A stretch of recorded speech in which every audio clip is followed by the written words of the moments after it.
Guys, welcome back. ಎಲ್ಲರೂ ಹೇಗಿದ್ದೀರಾ? So ಇವತ್ತು ಬಾಗಿಣದ ಮರನ ಹೇಗೆಲ್ಲ ಡೆಕೋರೇಷನ್ ಮಾಡಬಹುದು, ಸಿಂಪಲ್ ಐಟಮ್ಸ್ನ ಇಟ್ಕೊಂಡು ಆ್ಯಂಡ್ ವೆರಿ ಅಫೋರ್ಡಬಲ್ ಪ್ರೈಸಲ್ಲಿ ಅನ್ನೋದನ್ನ ನೋಡೋಣ.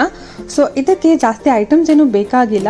ಈ ಕ್ಯೂಟ್ ಲಿಟಲ್ ಕೃಷ್ಣದು ಡ್ರೆಸ್ ಇದೆಲ್ಲ ನಮಗೆ ಮೀಶೋ ಅಲ್ಲೇ ಸಿಕ್ಬಿಡತ್ತೆ. ಇದು ನನಗೆ ಮೀಶೋ ಅಲ್ಲಿ ಸಿಕ್ಕಿದ್ದು. ಆ್ಯಕ್ಚುಲಿ ಟೈಪ್ ಮಾಡಿ ಕ್ಯೂಟ್ ಲಿಟಲ್ ಕೃಷ್ಣ ಡ್ರೆಸ್ ಅಂತ ಹಾಕಿದ್ರೆ ಸಿಗುತ್ತೆ.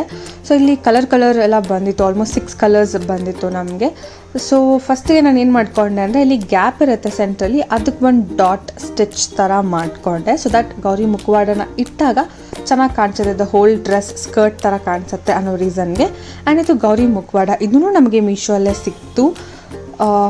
ಆ್ಯಂಡ್ ಇಲ್ಲಿ ಕಿವಿ ಹತ್ರ ಮತ್ತು ಮೇಲ್ಗಡೆ ಕಿರೀಟದ ಹತ್ರ ಹೋಲ್ ಇದೆ, ಸ್ಟಿಚ್ ಮಾಡಲಿಕ್ಕೆ ಈಸಿ ಆಗಲಿ ಅನ್ನೋ ರೀಸನ್ಗೆ. ಆ್ಯಂಡ್ ಇಲ್ಲಿ ನಾನು ನಾರ್ಮಲ್ ಫ್ಯಾಬ್ರಿಕ್ ಗ್ಲೂನ ತೊಗೊಂಡಿದ್ದೀನಿ, ಫೆವಿಗ್ರಿಲ್ ಅಂತ. ಆ್ಯಂಡ್ ಇದು ನಾರ್ಮಲ್ ಲೇಸ್, ಬ್ಲೌಸ್ಗೆ ಅಥವಾ ಡಿಸೈನ್ ಮಾಡಲಿಕ್ಕೆಲ್ಲ ಯೂಸ್ ಮಾಡ್ತೀವಲ್ಲ, ನಮ್ಗೆ ಯಾವ ಕಲರ್ ಬೇಕು ಆ ಕಲರ್ನ ತೊಗೊಂಡು ಯೂಸ್ ಮಾಡ್ಕೊಳ್ಬೋದು. ಸೊ ಇಷ್ಟು ಇಂಗ್ರೀಡಿಯೆಂಟ್ಸ್ ಆ್ಯಂಡ್ ಮರ, ಇಷ್ಟು ಇಂಗ್ರೀಡಿಯೆಂಟ್ಸ್ನ ಇಟ್ಕೊಂಡು ಹೇಗೆ ಡಿಸೈನ್ ಮಾಡಬಹುದು ಸಿಂಪಲಾಗಿ ಅಂತ ನೋಡೋಣ. ಫಸ್ಟಿಗೆ ನಾವಿಲ್ಲಿ ಮರದ್ದು ಮೆಷರ್ಮೆಂಟ್ ಏನಿದೆ ಅಷ್ಟನ್ನು ಫಸ್ಟು ಮೆಷರ್ಮೆಂಟ್ ಮಾಡಿಕೊಂಡು ಕಟ್ ಮಾಡ್ಕೊಂಡು ಇಟ್ಕೊಳ್ಳೋಣ. ಸೊ ದಟ್ ಸ್ಟಿಕ್ ಮಾಡುವಾಗ ಕಟ್ ಮಾಡಲಿಕ್ಕೆ ಅದು ಕಷ್ಟ ಆಗುತ್ತೆ. ಹಾಗಾಗಿ ಸೊ ನೆಕ್ಸ್ಟ್ ಗಮ್ ಹಾಕ್ಕೊಳ್ಬೇಕು. ಇಲ್ಲಿ ಗಮ್ನ ಸ್ವಲ್ಪ ಜಾಸ್ತಿ ಹಾಕ್ಕೊಂಡ್ರೆ ಬೆಟರ್, ಏನಕ್ಕಂದರೆ ಸ್ಟಿಕ್ ಆಗಲ್ಲ ಬೇಗ ಅಂತ. ನಾವಂತೂ ಫಸ್ಟು ಗಮ್ ಹಾಕಿ ನೋಡಿದ್ವಿ, ಸ್ಟಿಕ್ ಆಗಲಿಲ್ಲ. ಅದಾದಮೇಲೆ ಸೂಜಿ ದಾರ ತೊಗೊಂಡು ಆ ಲೇಸ್ನ ಮರಕ್ಕೆಲ್ಲ ಸ್ಟಿಚ್ ಮಾಡ್ಕೊಂಡು ಕೂತ್ಕೊಂಡ್ವಿ.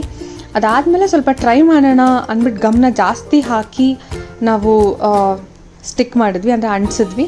ಆವಾಗ ವರ್ಕ್ ಆಯಿತು. ಸೊ ಕಡಿಮೆ ಗಮ್ ಹಾಕಿದ್ರೆ ಅಷ್ಟು ಅಂಟಲ್ಲ. ಸೊ ಸ್ವಲ್ಪ ಜಾಸ್ತಿ ಗಮ್ ಹಾಕಿ ಇವಾಗ ಸ್ವಲ್ಪ ಗಟ್ಟಿಯಾಗಿ ಅಂಟ್ಕೊಳ್ಳುತ್ತೆ. ಸೊ 4 ಸೈಡ್ಗೆ ನಾವು ಇವಾಗ ಲೇಸ್ನ ಫಿಕ್ಸ್ ಮಾಡಿದ್ದೀವಿ. ನಮಗೆ ಲೇಸ್ ಯಾವ ಥರ ಬೇಕು ಆ ಥರ ಸ್ಟಿಕ್ ಮಾಡ್ಕೊಳ್ಬೋದು. ಇವಾಗ ಈ ಡ್ರೆಸ್ನ ಇಟ್ಟು ಗೌರಿ ಮುಖವಾಡನ ಇಟ್ಟು ನೋಡ್ತಾ ಇದ್ದೀವಿ ಎಲ್ಲಿಗೆ ಬರುತ್ತೆ ಅನ್ನೋ ರೀಸನ್ಗೆ. ಇಲ್ಲಿ ನಾವು ಈ ಡ್ರೆಸ್ನ ನಾವು ಗಮ್ ಹಾಕಿ ಅಂಟ್ಸೋಕ್ಕಾಗಲ್ಲ, ಯಾಕಂದರೆ ಬಿದೋಗ್ಬಿಡುತ್ತೆ, ಯಾಕಂದರೆ ಅದು ಬಟ್ಟೆ ಅಲ್ವಾ. ಸೊ ಬಟ್ಟೆ ಕೆಳಗಡೆ ಮರಕ್ಕೆ ಅಂಟಿಸೋದ್ರಿಂದ ಅದು ಗಟ್ಟಿಯಾಗಿ ಉಳಿಯಲ್ಲ.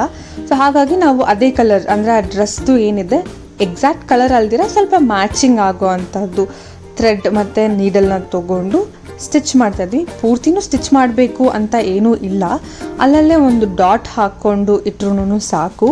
ಸೊ ದಟ್ ಗೌರಿ ಮುಖವಾಡನ ಇಟ್ಟಾಗ ಈ ಡ್ರೆಸ್ ಏನಿದೆ ಅದು ಸ್ವಲ್ಪ ಚೆನ್ನಾಗಿ ಸ್ಕರ್ಟ್ ಥರ, ಅಂದರೆ ಫುಲ್ ಲೇಯರ್ದು ಸ್ಕರ್ಟ್ ಬರುತ್ತಲ್ಲ ಆ ಥರ ಚೆನ್ನಾಗಿ ಕಾಣಿಸುತ್ತೆ ಈ ಥರ ಇಟ್ಟಾಗ ಅನ್ನೋ ರೀಸನ್ಗೆ.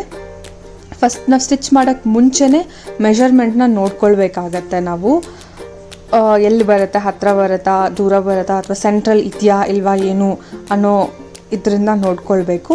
ಸೊ ಇವಾಗ ಡ್ರೆಸ್ ಸ್ಟಿಚ್ ಮಾಡಿ ಆದಮೇಲೆ ಗೌರಿ ಮುಖವಾಡನ ಇಟ್ಟು ಅಲ್ಲಿ ಹೋಲ್ ಇದಲ್ಲ ಕಿವಿ ಹತ್ರ, ಆ ಹೋಲ್ ಹತ್ರ ಇಟ್ಟು ಸ್ಟಿಚ್ ಮಾಡಬೇಕು. ಆ ಕಡೆ ಈ ಕಡೆ ಮತ್ತು ಮೇಲ್ಗಡೆ ಕಿರೀಟ ಎರಡಕ್ಕೂ ಸ್ಟಿಚ್ ಮಾಡಿದಾಗ ಈ ಥರ ಕಾಣಿಸುತ್ತೆ.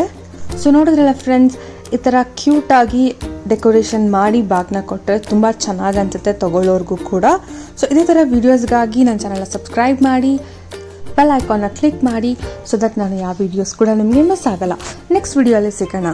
Thank you so much for watching my video. Bye bye.